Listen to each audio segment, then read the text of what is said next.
It's the middle of the night. You're just trying to have a nice night in with your partner. And there's a knock at the door. What precedes is a night of torment as three masked freaks make life a living hell, with plenty of creepy vinyl records, burning cars, and close calls. Ah, you just can't beat a good home invasion.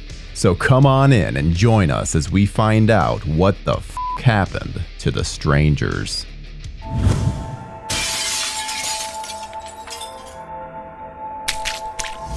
Originally titled The Faces, writer and director Bryan Bertino came up with the idea due to an incident that happened to him as a child. With his parents out of town, a mysterious person came to his door, asking for someone that did not live there. Unlike the movie, this mystery man left without incident, but the next day they found out that several houses in the neighborhood had been broken into. Bertino took this idea and expanded upon it, taking inspiration from the book Helter Skelter, which infamously cataloged the Sharon Tate murders. Obviously, we've seen that story told time and time again, even being subverted to phenomenal results by Quentin Tarantino. Can I help you? Bertino entered his screenplay into a contest and later sold the rights to Universal Studios. The script was quite popular in Hollywood, with Charlize Theron and Thandie Newton interested in the role of the lead, Kristen. However, Bertino had always had only one person in mind for that role, Liv Tyler. Tyler had taken a bit of an acting hiatus after the birth of her child, but was really interested when the script came her way. Scott Speedman, having great success with the Underworld series, took on the role of James, and our terrorized couple was set. Oddly enough, Bertino actually wasn't interested in directing the film, originally selling his directing rights to Universal. Directors Mark Romanek and Justin Lin had both come aboard the project before eventually bowing out. Nearly 2 years after they had obtained the screenplay, Universal passed it off to its horror subsidiary, Rogue Pictures. Despite the fact that he'd never directed a feature before, Rogue approached Bertino about taking the directing job, which he graciously took. Can I have one? Are you a sinner? Sometimes. The masked villains were as follows. Dollface, played by Gemma Ward, she's our first introduced stranger. Then we had Laura Margolis playing Pinup Girl. And finally, the aptly titled Man in the Mask, played by Kip Weeks. He gets some of the best scary moments in the film, including the tremendous scene where he slinks around in the background, completely unbeknownst to Kristen. All three masks were chosen by Bertino as he really wanted them to look like they could be picked up from any corner store. He wanted to add to the allure that this could happen anywhere, to anyone. Another character that some may not think of that is just as important to the story as any of the three masked villains was the house itself. One of the very first discussions were that it would be a ranch house built in the 70s.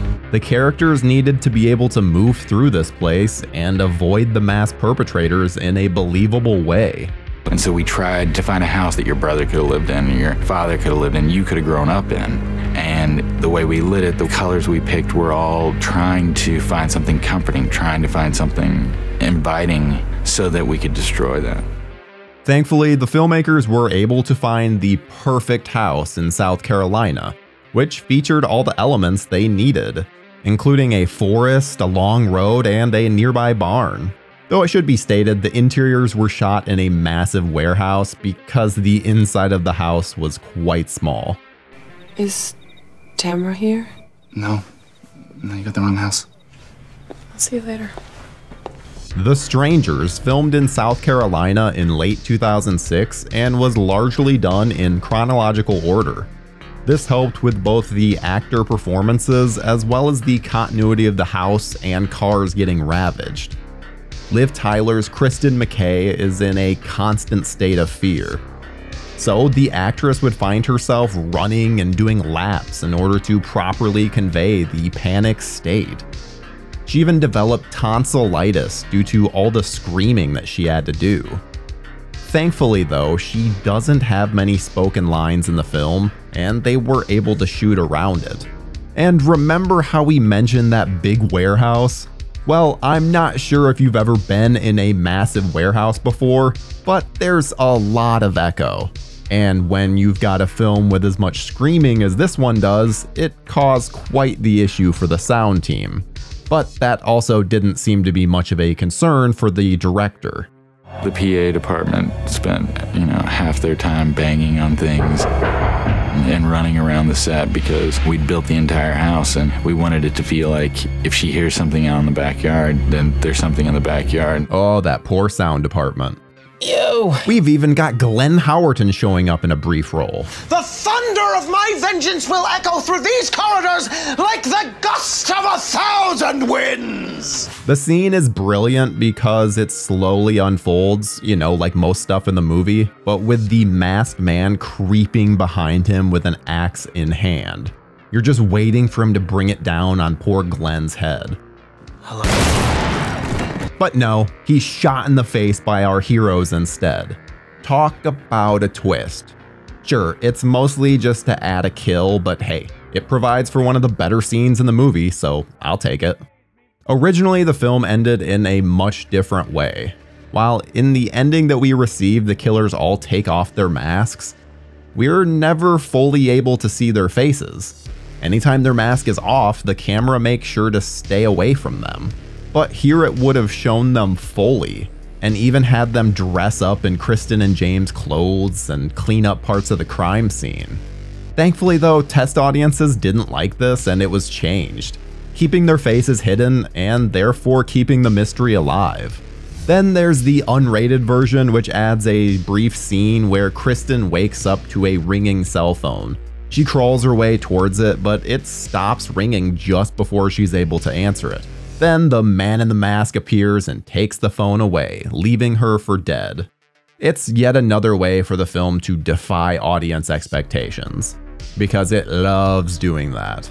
The Strangers released in the United States on May 30th, 2008 and brought in nearly $21 million in its opening weekend. It would end that run at nearly $83 million worldwide.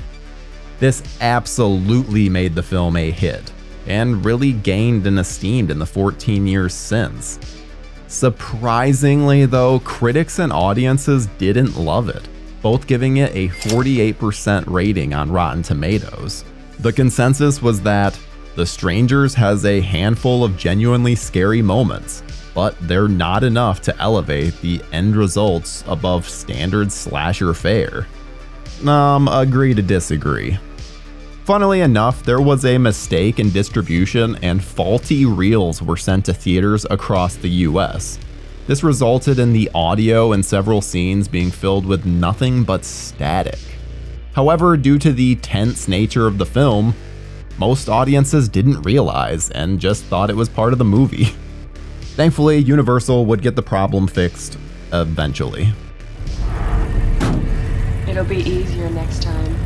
Despite its cult status, The Strangers only managed to have one produced sequel, 2018's The Strangers: Prey at Night. Much less of a slow burn and more of a generic slasher, Prey at Night is pretty forgettable outside of the one pool scene that everyone seems to remember. While the masks all returned, no other actors from the original film carried over. So while yes, this is technically a sequel, it really feels that way in name only. Recently, there was a whole new trilogy announced with Madeline Petsch starring and Rennie Harlan directing. Now, I don't know much about Madeline other than the fact that she's from Riverdale, but Harlan provided us with this moment. So I'm excited for anything this man does. And the fact that they're making a whole trilogy shows that they have some kind of interesting concept to work with. So fingers crossed that it turns out good. Because where The Strangers really shines is its lack of explaining the killer's motivations. The fact that these are simply random murders makes it significantly scarier because of the element of it could happen to you. because that's where horror can truly dig in the deepest. And there's nothing scarier than lines like this. Why are you doing this to us? Because you were home.